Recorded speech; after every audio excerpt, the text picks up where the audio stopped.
નવસારી જિલ્લા પંચાયતની વાંજણા બેઠક પર મતગણતરી દરમિયાન વિવાદ ઉભો થયો હતો। મતગણતરી સ્થળે ઈવીએમ મશીનના સીલ પહેલેથી જ તૂટેલા જોવા મળતા ભારે હોબાળો મચ્યો હતો। આ મામલે કોંગ્રેસ અને આપના ઉમેદવાર, ચૂંટણી એજન્ટો તેમજ સમર્થકોએ કડક વાંધો ઉઠાવ્યો હતો। મતગણતરી શરૂ થાય તે પહેલા જ ઈવીએમના સીલ તૂટેલા હોવાના આક્ષેપો સાથે ચૂંટણી પ્રક્રિયાની પારદર્શિતા પર પ્રશ્નો ઉઠાવવામાં આવ્યા હતા। સ્થળ પર ઉપસ્થિત અધિકારીઓ સામે પણ આરોપો કરવામાં આવ્યા હતા અને મતગણતરી રોકવાની માંગ કરી હતી।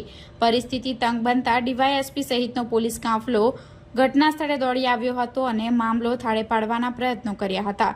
જોકે તેમના દ્વારા ચૂંટણી અધિકારીને લેખિત ફરિયાદ પણ કરવામાં આવી હતી। ત્યારે પ્રશ્ન એ ઉપસ્થિત થાય છે કે ચૂંટણી એજન્ટોની રૂબરૂમાં મારવામાં આવેલ સીલ મતગણતરી પહેલા કેવી રીતે તૂટી જાય તે પણ એક પ્રશ્ન ઊભો થાય છે। ત્યારે ચૂંટણી અધિકારી આ લેખિત અરજીને ધ્યાને લઈ કેવી કાર્યવાહી હાથ ધરે છે તે જોવું રહ્યું।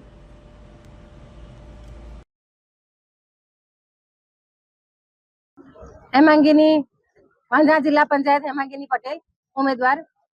અમે મતગણતરીમાં ગયા, ત્યાં જોયું, અમને સાઈન કરાવી ને પછી એનો પેટીઓ ખોલી તો પેટીઓમાં સીલ લાગેલા નહીં હતા, તૂટેલા હતા। તો અમે રજૂઆત કરી એમને, ચાસા 1 અને 2 3 સીલો તૂટેલા જ હતા ઓલરેડી। પછી એ લોકો એમ કહે છે કે અમે તો તમે જે કરશો એ અમે કાઉન્ટિંગ ચાલુ જ રાખશું। અમે ત્યાંથી નીચે આવતા રહ્યા, અમારે કાઉન્ટિંગ કરવું જ નથી। જ્યાં સુધી અમને ન્યાય નહીં આપે ત્યાં સુધી અમે કાઉન્ટિંગમાં હાજર રહેશું જ નહીં। હા, ચૂંટણીનું રિઝલ્ટ જાહેર થવું જ નહીં। આજ રોજ જે ચીખલી ખાતે મતગણતરી ચાલી રહી છે, જે વાંજણા જિલ્લા પંચાયત સીટ પર ચાસા 1, ચાસા 2 અને બારોલિયાનું જે ઈવીએમ હતા તે એમાં સીલ તૂટેલા હતા અને એમાં જે તાર લગાવવામાં આવે એ પણ નહીં હતા। તો અમે રજૂઆત કરતા ત્યાંના અધિકારી જે હતા એમણે અમને જણાવ્યું કે અમુકમાં તાર મારેલા હોય, અમુક સીલ એટલા માટે તૂટી ગયા હોય કે અહીંથી ત્યાં મૂકવામાં ખસેડવામાં તૂટ્યા હશે। તો અમે રજૂઆત કરતા કે આટલા નાજુક સીલ મારવામાં આવે છે કે તાર અમુકમાં મારે, અમુકમાં નહીં મારે, એનું કારણ જણાવો। તો એ પણ કારણ જણાવ્યું નહીં અને અમને એમ કહેવામાં આવ્યું કે તમારે ગણતરીમાં રહેવું હોય તો રહી શકો, નહીં તો ગણતરી ચાલુ રહેશે।